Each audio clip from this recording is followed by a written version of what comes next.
Tapping కేసులో Harish రావుకి big shock తగిలింది. Phone tapping case విచారణ పైన సిపి సజ్జనార్ సంచలన ట్వీట్ చేశారు. హరీష్ రావుకి సుప్రీంకోర్టులో స్టే రాలేదు అంటూ సజ్జనార్ ట్వీట్ చేశారు. కోర్టు ఆదేశాలకు వ్యతిరేకంగా విచారణ జరుగుతుందనేది అవాస్తవం. విచారణ విషయంలో తప్పుడు ప్రచారం చేస్తున్నారని సజ్జనార్ ట్వీట్ చేశారు. అసత్య ప్రచారాన్ని ప్రజలు నమ్మవద్దంటూ కూడా ఆయన ఇందులో మెన్షన్ చేశారు. హరీష్ రావు విజ్ఞప్తి మేరకే విచారణకు గతంలో బ్రేక్ ఇచ్చామని, అవసరమైతే హరీష్ రావును మళ్ళీ విచారణకు పిలుస్తామని గతంలోనే ఆయనకు చెప్పామని, అయితే ఫోన్ ట్యాపింగ్ కేసులో ఇంకా లోతుగా దర్యాప్తు కొనసాగుతుంది కాబట్టి మళ్ళీ ఇప్పుడు హరీష్ రావును పిలిచి విచారిస్తున్నామని, ఇప్పటికే కొంతమంది పైన ఛార్జ్ షీట్ కూడా దాఖలు చేశామని, ఇప్పుడు హరీష్ రావు మరోవైపు సిట్ విచారణకు హాజరైన తర్వాత ఇంకా కూడా విచారణ కొనసాగుతుంది, ఇంకా విచారిస్తామని సజ్జనార్ ట్వీట్ చేయడంతో పాటుగా ఈ అంశాలపైన హరీష్ రావు విచారణ ఎదుర్కొన్న తర్వాత బయటకు వచ్చి అటు సిట్కి సవాల్ చేశాడు. అంతా సొల్లు, ఇదంతా ఏం లేదు, అంతా కూడా ఎంత డొల్లు మాటలు, సొల్లు మాటలే తప్ప ఇట్లా పెద్దగా అడిగిన దాన్ని మళ్ళీ అడుగుతూ ఉన్నారు. గంటసేపు విచారించి బయటికి వెళ్ళి మళ్ళీ మరి సజ్జనార్తో ఫోన్ మాట్లాడుతున్నారు, రేవంత్ రెడ్డితో ఫోన్ మాట్లాడుతూ తెలియదు కానీ గంటసేపు విచారించి బయటికి వెళ్ళి ఫోన్లు మాట్లాడి మళ్ళీ అవే క్వశ్చన్స్ రిపీట్ చేస్తున్నారు. వాళ్ళ దగ్గర ఏ ఒక్క ఆధారం కూడా లేదని సిట్ని అటు ప్రభుత్వాన్ని కొట్టిపారేశారు హరీష్ రావు. విచారణ వీడియోను దమ్ముంటే రిలీజ్ చేయమని కూడా హరీష్ రావు డిమాండ్ చేశారు. బయటికి తప్పుడు కథనాలు లేకుంటే తప్పుడుగా నేనేదో భయపడ్డానని ఏదో చెప్పాను, రకరకాల లీకులు ఇచ్చే అవకాశం కూడా ఉంది కాబట్టి దమ్ముంటే ఆ లీకుల కంటే ముందు ఒకసారి వీడియో విడుదల చేయమని చెప్పి హరీష్ రావు సవాల్ చేయడం చూస్తాం. మనం ట్వీట్ చూస్తున్నాం ఆర్టీవీ స్క్రీన్ పైన. ఇదే ఆ ట్వీట్, సజ్జనార్ చేసిన ట్వీట్ ఇదే. ఆ ట్వీట్లో చాలా క్లియర్గా అటు సజ్జనార్ చెప్పిన మాట ఏంటంటే, గతంలో crime number 243 of 2025 Panjagutta 243 of 2024 Panjagutta police స్టేషన్లో నమోదైనటువంటి ఫోన్ ట్యాపింగ్ కేసు దర్యాప్తులో భాగంగా అప్పటి సిద్దిపేట ఎమ్మెల్యే మాజీ మంత్రి హరీష్ రావుని 2026 జనవరి 20న జూబ్లీహిల్స్ పోలీస్ స్టేషన్లో దర్యాప్తు జరిగిన విచారణకు పిలిపించి ప్రశ్నించడం జరిగింది. అంటే నిన్న విచారణకు సంబంధించిన విషయం పైన రాసుకొచ్చారు ఆయన. ఆ తర్వాత సాయంత్రం తన కుమారుడికి విమాన ప్రయాణం ఉన్నందున శ్రీ హరీష్ రావు చేసిన విజ్ఞప్తిని పరిగణలోకి తీసుకొని ప్రత్యేక దర్యాప్తు బృందం ఈరోజు విచారణకు ముగించి ఆయన వెళ్లేందుకు అనుమతించింది. అంటే నిన్ననే ఆయన ఇవాళ కొడుకునేదో విమాన ప్రయాణం ఉందని చెప్పడంతో వదిలేశారంట. ఈరోజు విచారణకు ముగించి ఆయన వెళ్లేందుకు అనుమతించింది. ఈ కేసు దర్యాప్తు సంబంధం ఉన్న సాక్షులను ఎట్టి పరిస్థితుల్లో కూడా సంప్రదించరాదని, ప్రభావితం చేయరాదని లేదా జోక్యం చేసుకోరాదని ఆయనకు స్పష్టమైన ఆదేశాలు జారీ చేశాం. అవసరమైతే తదుపరి విచారణ నిమిత్తం మళ్ళీ పిలుస్తామని తెలియజేశాం.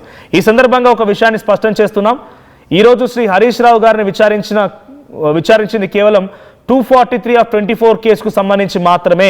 రాజకీయ నాయకులు, వ్యాపారవేత్తల ఫోన్లను అనధికారికంగా చట్టవిరుద్ధంగా ట్యాపింగ్ చేయడం ద్వారా వారిపై నిఘా ఉంచడం వంటి తీవ్రమైన ఆరోపణలపై ఈ దర్యాప్తు జరుగుతుంది. అంటే నిన్న హరీష్ రావు చివరిగా ఆయన తన కుమారుడు విమాన ప్రయాణం ఉందని చెప్పడంతోనే వదిలేసాము అన్న రకంగా ఇందులో మెన్షన్ చేశారు. సెకండ్ లైన్ మీరు చూడండి ఒకసారి, పీసీఆర్ సజ్జనా ట్వీట్ ప్లే చేయండి పెద్దలో. దాంట్లో ఆయన సెకండ్ పారా చూడండి, సాయంత్రం తన కుమారుడికి విమాన ప్రయాణం ఉన్నదని హరీష్ రావు చేసిన విజ్ఞప్తిని పరిగణలోకి తీసుకొని సిట్ ఈరోజు ఆయన విచారణ ముగించి ఆయనని వెళ్లేందుకు అనుమతించింది. ఆయన చెప్పారు కాబట్టి అనుమతించింది వెళ్ళడానికి, తర్వాత ఎవరిని కూడా కలవరాదని కూడా చెప్పుకొచ్చే ప్రయత్నం చేశాం, మేము ఆ రకంగా తెలియజేశాము. ఈ సందర్భంగా ఒక విషయాన్ని చెప్తున్నాం. 243 ఆఫ్ 2024 ఆధారితంగానే పంజాగుట్ట పోలీస్ స్టేషన్ నమోదైనటువంటి కేసు ఆధారితంగానే ఈ విచారణ జరుగుతుంది అని చెప్పి ఇందులో మెన్షన్ చేస్తారు. రాజకీయ నాయకులు, వ్యాపారవేత్తల ఫోన్లను అనధికారికంగా చట్టవిరుద్ధంగా ట్యాప్ చేసేయడం, వారిపై నిఘా ఉంచడం వంటి తీవ్రమైన ఆరోపణలు దర్యాప్తు జరుగుతోంది. ఈ ఫోన్ ట్యాపింగ్ కేసులో 10/3/2024 నుంచి అంటే 10 మార్చ్ 2026 నుంచి సమగ్ర దర్యాప్తు కొనసాగుతోంది. ఇప్పటికే కొంతమంది నిందితులపైన ప్రధాన ఛార్జ్షీట్ కూడా దాఖలు చేయడం జరిగింది. కేసుకు సంబంధించిన ఇతర అంశాలపైన ఇంకా లోతుగా దర్యాప్తు జరుగుతోంది. కావున గౌరవ సుప్రీంకోర్టు ఆదేశాలు ఉన్నప్పటికీ శ్రీ హరీష్ రావును విచారిస్తున్నట్టు జరుగుతున్న అసత్య ప్రచారాన్ని ప్రజలెవరూ నమ్మవద్దని, అటువంటి తప్పుడు సమాచారాన్ని వ్యాప్తి చేయవద్దని విజ్ఞప్తి చేస్తున్నాము. అక్కడ విచారించకూడదని ఎటువంటి ఆదేశాలు లేవు.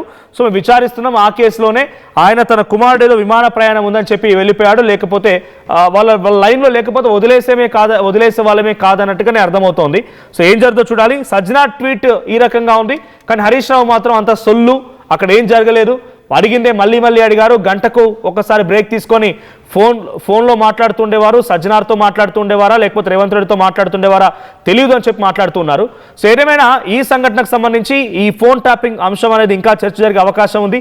హరీష్ రావు బయటకు వచ్చిన తర్వాత మాట్లాడుకొచ్చారు. అంతకంటే ముందు ప్రతినిధి మధు ఉన్నారు. మధుతో మాట్లాడి ఆ తర్వాత హరీష్ రావు ఏం మాట్లాడారో చూద్దాం. మధు, ఏంటి సజ్జనార్ ట్వీట్ ప్రకారంగా అయితే ఇంకా పంజాగుట్ట పోలీస్ స్టేషన్లో నమోదైనటువంటి ఆ కేసు విషయంలోనే ఇంకా దర్యాప్తు జరుగుతుందని చెప్తూ నిన్న సిట్ అధికారులు హరీష్ రావు తన కుమారుడు ఎటో విమాన ప్రయాణం ఉంది వెళ్ళాలని చెప్పడంతోనే వెళ్ళడానికి అనుమతించామని చెప్పి సజ్జనార్ అంటున్నారు. సో సజ్జనార్ విషయంలో ఒక రకంగా ఉంది, కానీ హరీష్ రావు చెప్తున్న ఇంకోలా ఉంది. ఏది అర్థం చేసుకోవాలి? సజ్జనార్ ఉద్దేశం ఏంటి ట్వీట్ ద్వారా? ఎగ్జాక్ట్లీ సజ్జనార్ సంచలన వ్యాఖ్యలు చేశారు. ఫోన్ ట్యాపింగ్ విషయంలో ఇంకా చాలా లోతుగా దర్యాప్తు కొనసాగుతుంది. హరీష్ రావుని అవసరమైతే మళ్ళీ విచారణకు పిలుస్తామనేటువంటిది, హరీష్ రావు కూడా సమాచారం ఇస్తామనేటువంటి సజ్జనార్ ఒక ప్రకటన విడుదల చేశారు. ఆయన కూడా నమ్మొద్దు, విచారణ విషయంలో తప్పుడు ప్రచారం చేస్తా ఉన్నారు. అసలు కోర్టు ఆదేశాలకు వ్యతిరేకంగా విచారణ జరుగుతుందనేది పూర్తిగా అవాస్తవం. దాన్ని ప్రచారం చేయొద్దు, ఎవరు నమ్మొద్దు కూడా ఫోన్ ట్యాపింగ్ విషయంలో. ఎందుకంటే అప్పుడు ఉన్నటువంటి రాజకీయ పార్టీ నాయకులు, పారిశ్రామికవేత్తలు, తర్వాత సెలబ్రిటీస్ కొంతమందికి ఫోన్లు ట్యాప్ జరిగిపోయి ట్యాప్ చేశారు అనేటువంటి ఆరోపణలు ఉన్నాయి. దానిపైన దర్యాప్తు కొనసాగుతుంది. చిట్టు విచారణ పూర్తిగా పారదర్శకంగానే కొనసాగుతుంది అనేటువంటి స్టేట్మెంట్ చేశారు. అంటే ఇప్పటికే కొంతమంది పైన ఛార్జ్ షీట్ దాఖలు చేశాము, దర్యాప్తు కొనసాగుతుంది, వారి వాంగ్మూలాలు తీసుకున్నాము, ఆడియో వీడియో తర్వాత వ్రాతపూర్వకంగా కూడా వారి దగ్గర వాంగ్మూలం తీసుకున్నటువంటి సిచ్యువేషన్ ఉంది. కాబట్టి దీనిపైన ఎవరు నమ్మద్దు.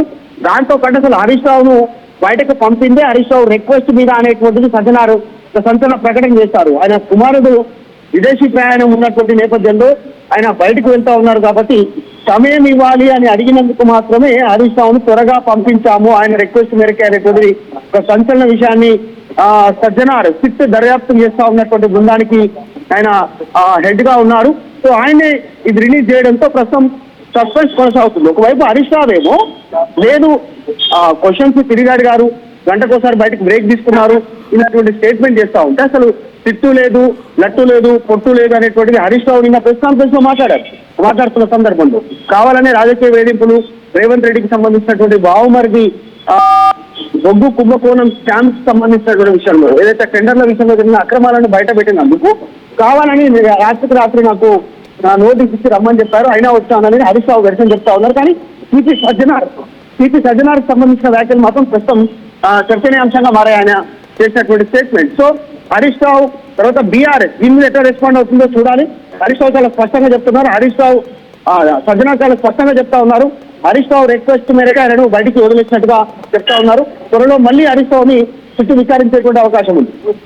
రైట్, అంటే ఇప్పుడు దీన్ని బట్టి ఏమర్థం చేసుకోవాలి? హరీష్ రావు మాట్లాడిన మాటలు అర్థం చేసుకోవాలా లేకుంటే సజ్జనార్ ఆయనకు వార్నింగ్ ఇచ్చారనుకోవాలా? అంటే తప్పుడు సంకేతం వెళ్తోంది కాబట్టి డైరెక్ట్ గా సజ్జనారే ట్వీట్ చేశారనుకోవాలా?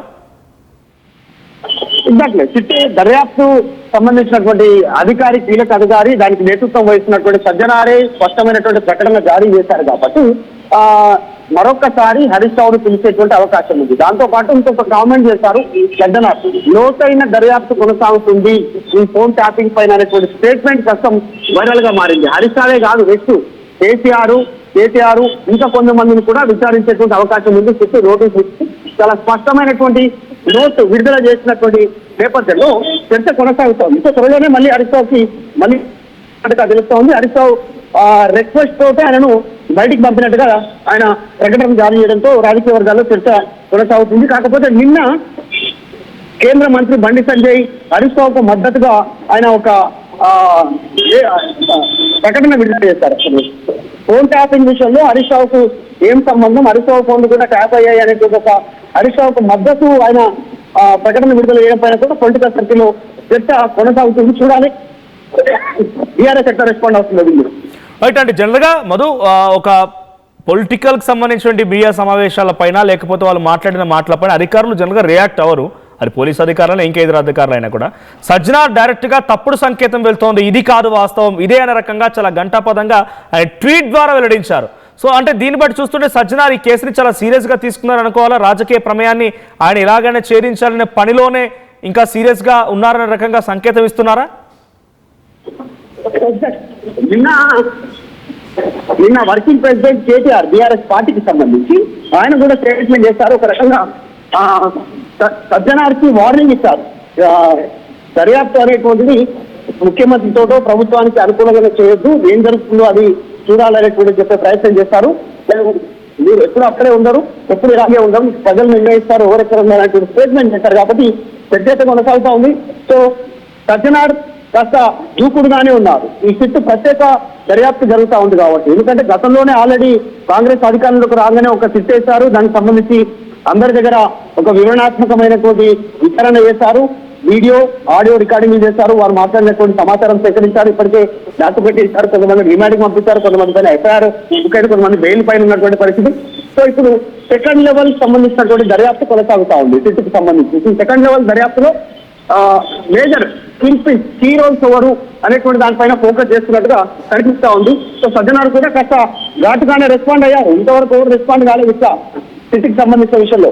కాబట్టి సజ్జనార్ మాటలను బట్టి చూస్తూ ఉంటే, సజ్జనార్ ఇచ్చినటువంటి వివరణను బట్టి చూస్తూ ఉంటే మరింత లోతు దర్యాప్తు ఉండే అవకాశం ఉంది. హరీష్ రావును మళ్ళీ సిట్ పిలిచేటువంటి అవకాశం కనిపిస్తా ఉంది.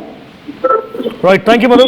సో మొత్తంగా సజ్జనార్ ట్వీట్ ఇప్పుడు సంచలనంగా మారింది. ఇది ఒక రకంగా నిన్న సాయంత్రం హరీష్ రావు రిక్వెస్ట్ చేశారు కాబట్టే, తన కొడుకునేదో విమాన ప్రయాణం ఉందని రిక్వెస్ట్ చేశారు కాబట్టే పంపించాం, మళ్ళీ పిలుస్తామని దాంట్లో మెన్షన్ చేస్తూనే ఎలాగైనా సరే అనధికారికంగా ఫోన్లను ట్యాప్ చేయించారన్న విషయం పైన నిజాలు నిగ్గు తేల్స్తామన్న రకంగా ఆయన ట్వీట్ చేశారు.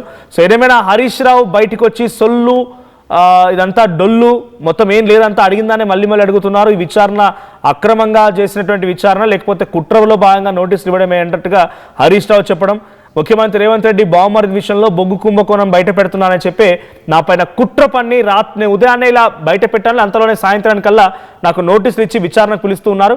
సో దాని డైవర్షన్ పాలిటిక్స్లో భాగంగా మాత్రమే నన్ను టార్గెట్ చేస్తున్నారు హరీష్ రావు మాట్లాడడం చూసాం. ఆ తర్వాత వెంటనే సజ్జనార్ ట్వీట్ చేశారు, పంజాగుట్ట పోలీస్ స్టేషన్ నమోదైనటువంటి కేసు విషయంలో 243/2024 ప్రకారంగానే ఆ క్రైమ్ నెంబర్ ప్రకారంగానే ఈ విచారణ జరుగుతోంది. సో ఈ విచారణ అక్కడెక్కడ కూడా సుప్రీంకోర్టు విచారించకూడదని ఆదేశించినటువంటి దాఖలా లేవు కాబట్టి అది తప్పుడు వార్త, తప్పుగా ప్రచారం చేస్తున్నారు, తప్పుగా దీన్ని పోర్ట్రే చేసే ప్రయత్నం చేస్తున్నారు. సో మా పైన మేము చేస్తున్నాం, విచారణ కొనసాగుతుంది అనే రకంగా సజ్జనార్ అన్నారు. సో ఏదేమైనా సజ్జనార్ ఇంత సీరియస్గా ఉన్నారా అనే దానికి ఈ ట్వీట్ ఒక దర్శనంగా చూడాలి. సో ఆయన ఇంత సీరియస్గా ఉన్నారు కాబట్టి తదుపరి నిజంగానే నిన్న కేటీఆర్ అన్నట్టుగా హరీష్ రావు తర్వాత కేటీఆర్, కేసీఆర్ వరకు కూడా ఈ సిట్ విచారణ వెళ్ళే అవకాశం ఉంటుందా చూడాలి మరి ఏం జరుగుతుందో. సో ఏదేమైనా సిట్ విచారణలో ఇప్పుడు ఫోన్ ట్యాపింగ్ వ్యవహారంలో ఉన్నది వీళ్ళే అనే రకంగా రాజకీయ ప్రమేయంగా వినిపించినటువంటి పేర్లు హరీష్ రావు, కేటీఆర్, కేసీఆర్ల పేర్లు బయటపడతాయా? సిట్ దాన్ని ప్రూవ్ చేయగలుగుతుందా? చూద్దాం మరి ఏం జరుగుతుందో. మీ అభిప్రాయం ఏంటి? నిజంగానే ఈ ముగ్గురే ఫోన్ ట్యాపింగ్లు చేయించారా? ఫోన్ ట్యాపింగ్లు చేయించి రాజకీయ సినీ ప్రముఖుల యొక్క ఫోన్ల ట్యాపింగ్ ద్వారా రాజకీయంగా అటు ఆర్థికంగా లబ్ధి పొందే ప్రయత్నం చేశారని మీరు అనుకుంటున్నారా? కామెంట్ చేయండి. ప్రజలకు ఇచ్చిన మాట నిలబెట్టుకోవాలి. అరే నాట్లు పడుతున్నా, ఇదివరకు రైతు బంధు ఇయ్యలే, రైతు బంధు ఎప్పుడు ఇస్తావో చెప్పు.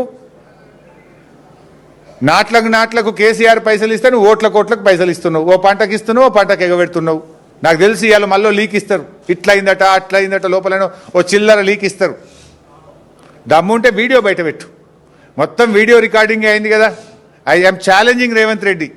ఇవాళ నన్ను అడిగిన ప్రశ్నలు, నేను చెప్పిన సమాధానాలు మొత్తం వీడియో బయట పెట్టి రాష్ట్ర ప్రజలు చూస్తారు.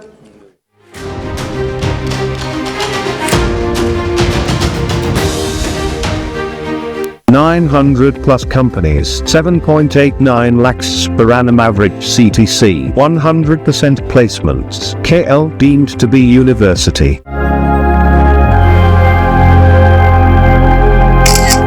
ఖుషి, ఫంక్షన్ కి టైం అవుతోంది, త్వరగా. వస్తున్నా అక్క.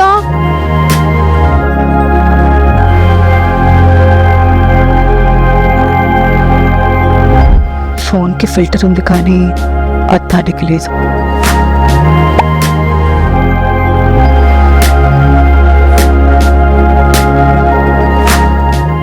ప్రతి సమస్యకు ఒక పరిష్కారం ఉంటుంది.